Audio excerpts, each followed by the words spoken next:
Bismillahirrahmanirrahim. Kullu nafsin dha'iqatul maut thumma ilayna turja'un. Kematian adalah sebuah keniscayaan. Setiap yang bernyawa pasti akan merasakan kematian. Tua muda, kaya miskin, pejabat dan rakyat jelata, siap atau tidak siap, semua yang mempunyai jiwa akan merasakan yang namanya kematian. Kematian adalah masa depan yang paling pasti dan paling dekat di hadapan manusia. Meskipun sudah miliaran orang lahir dan mati, kematian masih menjadi hal yang paling misterius dalam kehidupan manusia. Penjelasan tentang kematian masih banyak menyimpan misteri. Setiap orang yang mati tidak pernah kembali untuk menceritakan pengalamannya. Padahal, kematian sama pentingnya dengan kehidupan. Allah menciptakan keduanya sebagai ujian bagi manusia. Allah yang menciptakan kematian dan kehidupan supaya Dia menguji kamu siapa di antara kamu yang lebih baik amalnya. Dan Dia Maha Perkasa lagi Maha Pengampun. Al-Quran Surah Al-Mulk ayat 2. Kematian sejak zaman dahulu telah dipahami sebagai keluarnya ruh dari jasad. Dengan keluarnya ruh dari jasad, maka saat itulah berakhirnya kehidupan seseorang. Dengan kecanggihan teknologi dan kemajuan sains oleh manusia, ruh masih tetap menjadi misteri. Berbagai pertanyaan tentang ruh tidak pernah selesai diperdebatkan. Bahkan tak sedikit yang mengingkari keberadaannya. Ada juga orang-orang yang divonis mati, tapi kemudian hidup lagi. Apakah ruhnya kembali lagi? Atau apa yang sebenarnya terjadi? Inilah Hasanah, episode Misteri Ruh dan Kematian.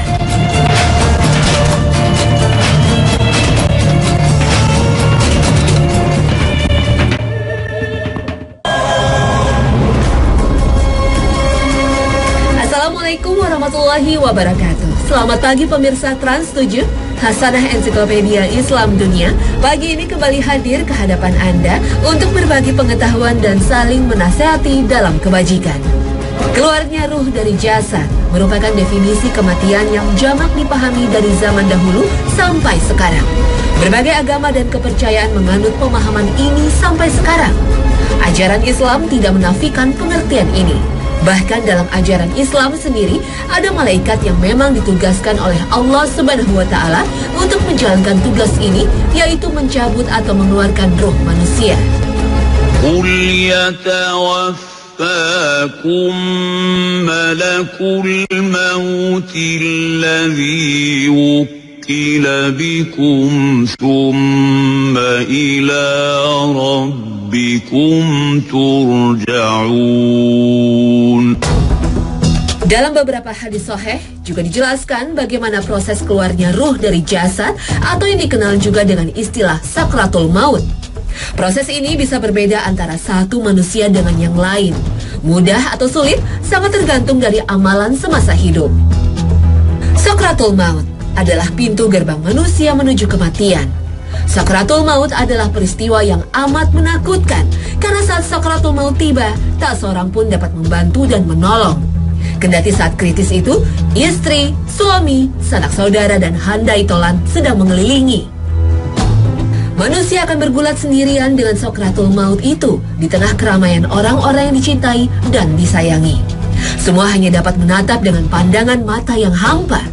Saat itulah manusia akan merasakan langsung apakah dia termasuk orang yang telah mempersiapkan kematian atau bukan. Apakah termasuk orang yang siap menghadapi fase kehidupan berikutnya atau bukan. Sakratul maut juga dapat dikatakan sebagai ajang pemanasan menjelang kematian. Karena kematian itu sulit, berat, dan amat sakit, maka diperlukan pemanasan. Di samping itu, sebagaimana kehidupan pertama manusia memerlukan proses dan tahapan, maka kematian juga memerlukan proses dan tahapan agar bisa memasuki alam lain bernama barzah. Sebuah alam yang jauh lebih besar dan sangat berbeda situasi, kondisi, dan lingkungannya dengan bumi saat kita hidup di dunia. Sakratul maut adalah sesuatu yang ditakuti manusia. Faktanya, berbagai riset dan upaya telah dilakukan manusia untuk menghindarinya. Seperti menciptakan obat-obatan untuk memperpanjang umur atau membuat alat-alat canggih untuk menghindarkan kematian. Hal tersebut digambarkan Allah dalam firman-Nya. وجاءت سكرة الموت بالحق ذلك ما كنت منه تحيد. Kematian bukanlah akhir dari segalanya. Sebaliknya, kematian adalah awal dari fase hidup yang baru. Kematian sejatinya adalah proses berpindahnya ruh dari jasad menuju fase hidup berikutnya. Kematian adalah pintu masuk ke alam berikutnya. Pintu masuk menuju alam barzah atau alam kubur yang merupakan pemanasan sebelum hari pembalasan. Manusia memang tidak pernah tahu kapan kematian menjemputnya. Bahkan ketika menyaksikan orang meninggal pun, kita tidak tahu persis kapan ruhnya diambil oleh malaikat maut. Keluarnya ruh atau kematian hanya dapat dikenali dari tanda-tandanya. Tidak ada nafas, detak jantung berhenti, kulit pucat, penurunan suhu tubuh adalah sebagian tanda bahwa kematian telah terjadi. Secara medis, tanda-tanda ini biasanya diamati dengan memeriksa urat nadi yang ada di tangan atau dengan memeriksa detak jantung melalui stetoskop. Dan untuk meyakinkan, biasanya dokter menunggu setengah jam untuk memastikan tidak ada lagi tanda kehidupan.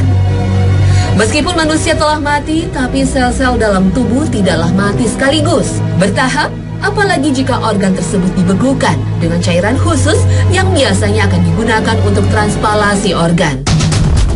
Tanda-tanda kematian tadi menjadi acuan selama berabad-abad untuk menentukan hidup atau matinya manusia. Dan memang itulah yang terjadi pada ratusan juta manusia yang meninggal setiap tahun.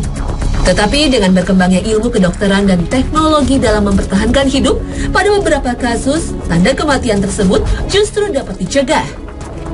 Artinya nafas yang berhenti, jantung yang berhenti berdetak, peredaran darah yang berhenti. Semuanya dapat diatasi dengan dibantu dengan peralatan yang canggih. Kasus ini biasanya terjadi pada korban kecelakaan, di mana batang otak mengalami cedera fatal sehingga tidak berfungsi, dan jika batang otak tidak berfungsi, maka dapat dipastikan organ-organ vital yang lain juga akan mati.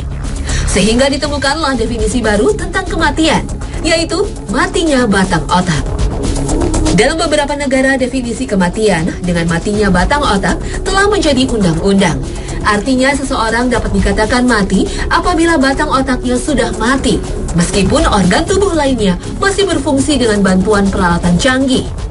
Atau sebaliknya, seseorang dikatakan belum mati jika batang otaknya masih berfungsi, meskipun terkadang tanda-tanda kehidupan lain tidak terdeteksi. Pada kasus mati suri atau yang dikenal di dunia kedokteran dengan istilah near death experience, inilah kemungkinan yang terjadi. Pengalaman mati suri seringkali terjadi pada beberapa orang yang sedang sekarat. Apa yang sebenarnya terjadi pada saat mati suri? Atau mungkinkah itu hanya perubahan-perubahan kimia dalam otak dan organ indera sebelum kematian? Rata-rata mati suri memiliki ciri-ciri umum tertentu, tapi ada juga yang memiliki pola berbeda. Secara umum, orang mati suri biasanya merasakan perasaan ketenangan, kedamaian, penerimaan kematian, emosional, dan kenyamanan fisik. Kemudian melihat cahaya terang dan tidak menyakitkan. Seseorang yang mati suri merasakan pengalaman keluar dari tubuh dan biasanya bisa melihat orang-orang yang berada di sekeliling tubuhnya. Merasa memasuki alam atau dimensi lain, hal ini biasanya tergantung dari keyakinan dan pengalamannya. Atau merasa berkomunikasi dengan seseorang di luar sana yang seringkali dianggap penjelmaan dari malaikat atau Tuhan. Secara spiritual, seseorang yang mati suri sebenarnya mengalami dan mengingat hal-hal yang terjadi dengan kesadaran, tapi tanpa disertai tubuhnya. Secara medis, proses mati suri sangat kompleks, subjektif, dan emosional. Mekanisme di balik beberapa pengalaman ini adalah cara otak memproses informasi sensori. Apa yang seseorang lihat di sekelilingnya hanyalah jumlah dari semua informasi sensorik yang diterima otak pada saat tertentu. Jika seseorang membayangkan sesuatu saat inderanya tidak berfungsi dengan baik, maka otak akan menerima informasi yang salah. Hal ini kemungkinan disebabkan oleh obat-obatan atau beberapa bentuk trauma yang menyebabkan otak orang tersebut menutup. Beberapa ahli berteori bahwa gangguan saraf atau kelebihan beban informasi yang dikirim ke korteks visual otak menciptakan gambaran cahaya terang yang berangsur-angsur menjadi lebih besar. Otak dapat menafsirkan hal ini sebagai bergerak di terowongan gelap. Beberapa ahli berpendapat pada orang mati suri, kemungkinan batang otaknya masih hidup dan aktivitas sel-sel tubuhnya masih ada, walaupun jantungnya tidak berdetak dan peredaran darahnya berhenti. Selama mengalami mati suri, tubuh rawan mengalami kerusakan karena otak menafsirkan informasi yang salah. Kombinasi antara efek trauma dan kekurangan oksigen di dalam otak memunculkan pengalaman melayang ke angkasa dan menatap tubuh sendiri. Sensasi damai yang dirasakan dipicu oleh meningkatnya kadar endorfin yang diproduksi oleh otak selama trauma. Aktivitas batang otak dalam kondisi mati suri bisa diamati dengan elektroensefalografi atau EEG. Meski denyut jantung tidak teraba dan nafasnya sudah berhenti, seseorang baru dikatakan benar-benar mati kalau grafik EEG sudah flat atau datar, yang artinya tidak ada aktivitas lagi di batang otak. Barangkali bisa kita katakan pada orang mati suri, ruhnya belum sepenuhnya meninggalkan tubuh. Wallahu a'lam.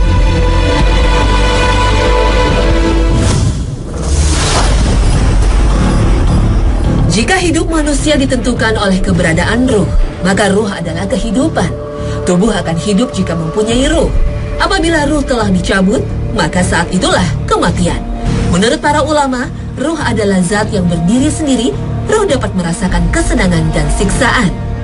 Ruh bukanlah jasad, dan ruh juga bukan bagian dari jasad. Ruh dapat naik, turun, dan keluar dari jasad. Ruh tidak menempati bagian tertentu dari jasad, tapi keberadaannya menyebar di seluruh tubuh. Banyak kasus kematian di dunia ini yang tidak teridentifikasi penyebabnya. Padahal seluruh organ tubuh berfungsi dengan baik, tidak ada riwayat penyakit, tidak ada kecelakaan. Tapi kemudian meninggal. Pertanyaannya, apa yang hilang dari orang yang meninggal tersebut? Yang hilang adalah kehidupan. Dalam bahasa agama disebut ruh. Manusia merasakan kematian ketika ruhnya dicabut dan meninggalkan jasad. Ruh orang yang beriman akan dicabut oleh malaikat maut semudah mengeluarkan air dari teko. Ruh ini kemudian diambil oleh para malaikat dan diletakkan di sebuah kain kafan yang wangi. Dan dari ruh tersebut keluarlah bau harum yang paling wangi di bumi. Ruh ini kemudian naik ke langit dan ketika sampai di hadapan Allah, Allah memerintahkan agar hambanya ini dicatat di Ilyin, yaitu tempat dicatatnya amalan orang-orang beriman. Kemudian ruh ini dikembalikan ke bumi, ke dalam jasad. Dan segera setelah itu, ia didatangi oleh malaikat. Dan ruh ini menjawab pertanyaan malaikat dengan lancar. Ruh orang baik ini pun ditemani oleh sesosok yang berwajah baik, pakaian indah, dan bau yang harum. Inilah penjelmaan dari amal solehnya semasa di dunia. Kuburnya dilapangkan dan hamparan surga menjadi hiburan bagi ruh ini. Sehingga ruh orang beriman ini sangat ingin agar hari kiamat disegerakan sehingga ia bisa segera menuju surga. Adapun ruh orang durhaka kepada Allah, maka malaikat mencabut ruhnya dengan penuh amarah. Ruhnya pun keluar dengan susah payah dan kesakitan yang sangat. Seperti mencabut kayu berduri dari tumpukan wol, tersendat dan pasti merusak wol tersebut. Ruh ini juga mengeluarkan bau yang sangat busuk. Ketika dibawa ke langit, pintu langit tertutup untuknya. Ia dikembalikan ke bumi dan amalannya dicatat dalam sijin atau tempat dicatatnya amalan orang durhaka. Ketika dikubur, ia juga tidak bisa menjawab pertanyaan para malaikat. Ruh ini pun ditemani oleh sesosok yang sangat busuk baunya, buruk rupa, dan pakaiannya. Sosok ini adalah jelmaan dari amal buruknya semasa hidup. Hawa panas neraka menjadi siksaannya setiap hari. Kuburannya pun disempitkan sehingga hancur tulang belulangnya. Semakin takutlah ia akan kedatangan hari kiamat, sehingga ia berharap agar kiamat tidak pernah terjadi. Na'udzubillah min zalik. Ruh orang yang sudah meninggal juga dapat mendengarkan orang yang masih hidup. Hanya saja ruh ini tidak bisa berinteraksi dengan mereka. Seperti yang disampaikan hadis Nabi Sallallahu Alaihi Wasallam bahwa orang yang sudah meninggal mendengar bunyi sandal keluarganya ketika meninggalkan kuburan. Ruh yang berada di alam barzah ini juga mendapat kemudahan berkat doa yang dilantunkan orang yang masih hidup untuknya. Adapun bertemunya ruh orang yang sudah meninggal dengan orang yang masih hidup, maka ini memungkinkan terjadi di alam mimpi, tapi tidak di alam nyata. Allah Subhanahu wa Ta'ala berfirman, Allahu yatawaffa الأنفس حين موتها والتي لم تمت في منامها فيمسك التي قضى عليها الموت ويرسل الأخرى إلى أجل مسمى إن في ذلك لآيات لقوم يتفكرون. Ibnu Abbas radhiyallahu anhu menjelaskan tafsir ayat tersebut dengan mengatakan sesungguhnya ruh orang yang hidup dan ruh orang yang mati bertemu dalam mimpi. Mereka saling mengenal sesuai yang Allah kehendaki. Ketika masing-masing hendak kembali ke jasadnya, Allah menahan ruh orang yang sudah mati di sisinya, dan Allah melepaskan ruh orang yang masih hidup ke jasadnya. Salah seorang sahabat Rasulullah SAW juga pernah mengalami kejadian ini. Sabit bin Qais, demikian nama sahabat ini. Peristiwa ini terjadi ketika perang Yamamah, yaitu perang menghadapi nabi palsu Musailamah al-Kadzab yang terjadi di zaman Abu Bakar As-Siddiq. Dalam peperangan itu, Sabit termasuk sahabat yang mati syahid. Ketika itu, Sabit memakai baju besi yang cukup bernilai tinggi.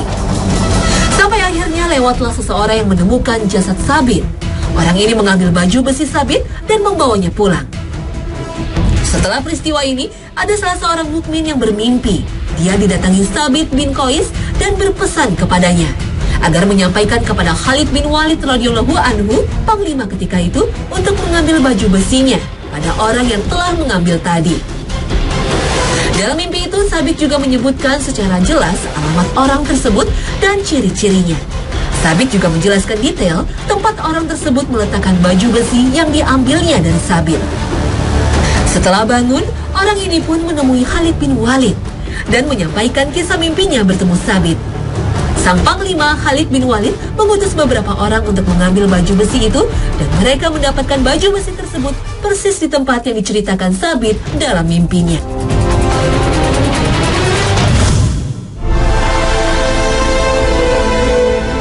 Jika ruh adalah kehidupan, maka akal adalah yang menentukan setiap keputusan dalam kehidupan.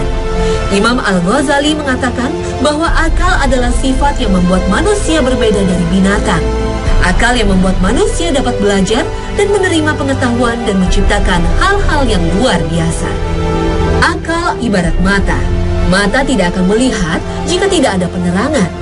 Maka cahaya Allah yang terkandung dalam Al-Quran dan hadis Nabi adalah matahari yang menerangi, sehingga akal bisa melihat. Dengan tuntunan Al-Quran dan hadis, akal akan melihat dengan kebenaran. Jika hanya bermodalkan akal saja, maka manusia akan selalu dilanda kebutaan seumur hidupnya. Selama ini, para ilmuwan barat berasumsi bahwa otaklah yang mengeluarkan perintah dan mengirim informasi ke jantung. Otak yang berada di kepala adalah pusat akal yang menentukan segala fungsi pada tubuh manusia. Tetapi penelitian beberapa tahun belakangan yang dilakukan oleh Institute of Hirmet dan organisasi lainnya menyimpulkan hal yang berbeda. Bahwa jantung juga memiliki sebuah otak. Otak jantung ini terhubung dengan otak yang ada di kepala. Dan ternyata jantung dan otak bekerja dua arah. Jantung dan kepala berkomunikasi melalui sejumlah jalur. Dua organ penting ini terus bertukar informasi penting yang mempengaruhi seluruh fungsi tubuh. Otak jantung. Demikian istilah yang diberikan oleh Dr. J. Andrew Armour, seorang pakar otak jantung dari University de Montreal, Kanada. Otak jantung ini adalah jaringan yang rumit, terdiri dari beberapa jenis neuron, neurotransmitter, protein, dan sel-sel pendukung. Persis seperti yang terdapat dalam otak kepala. Penelitian ini juga menunjukkan bahwa jantung berkomunikasi dengan otak dalam 4 cara utama. Neurologis, yaitu melalui transmisi impuls saraf. Biokimia, yaitu melalui hormon dan neurotransmitter. Biofisik yaitu melalui gelombang tekanan dan energi atau melalui interaksi medan elektromagnetik. Kesimpulannya, jantung atau kalbu memiliki kemampuan berpikir layaknya otak. Bahkan sebagian peneliti berpendapat jantunglah sebetulnya yang memberi instruksi kepada otak. Jantunglah yang merupakan tempat berpikir, memahami, merasa, sedih, dan gembira. Kesimpulan ini diperkuat dengan fakta yang terjadi dalam beberapa kasus transplantasi jantung, di mana si penerima donor mengalami perubahan pada beberapa sifat dan perilaku, dan setelah dikonfirmasi ke keluarga pendonor, ternyata sifat dan perilaku tersebut persis seperti sifat dan perilaku pendonor semasa hidupnya. Koran Washington Post pernah melakukan investigasi terkait hal ini pada tahun 2007. Jauh sebelum penelitian yang dibuat kita dalam kitabnya, bahwa kalbu atau jantung, atau dalam bahasa Indonesia yang kita sebut hati, merupakan tempat akal yang dapat merasa dan berpikir. Subhanallah. أفلم يسيروا في الأرض فإنها لا تعمى الأبصار ولكن تعمى القلوب التي في الصدور.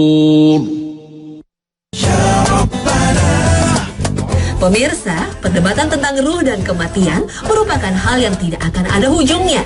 Jika hanya mengandalkan akal manusia yang terbatas, maka akan selalu ada kontroversi. Dalam Al-Quran, Allah juga telah menyampaikan bahwa pengetahuan manusia tentang ruh hanya sedikit sekali. Dan mereka bertanya kepadamu tentang ruh. Katakanlah, ruh itu termasuk urusan Tuhanku, dan tidaklah kamu diberi pengetahuan melainkan sedikit. Al-Quran Surah Al-Isra ayat 85. Tentu, ayat di atas bukanlah larangan bagi kita untuk mempelajari ruh, apalagi jika tujuannya untuk menambah keimanan kepada Allah Subhanahu wa Ta'ala. Pemirsa Hasanah, semoga tayangan ini bisa memberi sedikit informasi bagi kita tentang ruh dan kematian, dan semoga kita menjadi orang yang serius merancang dan mempersiapkannya. Amin ya Rabbal Alamin. Terima kasih atas perhatian Anda, dan wassalamualaikum warahmatullahi wabarakatuh.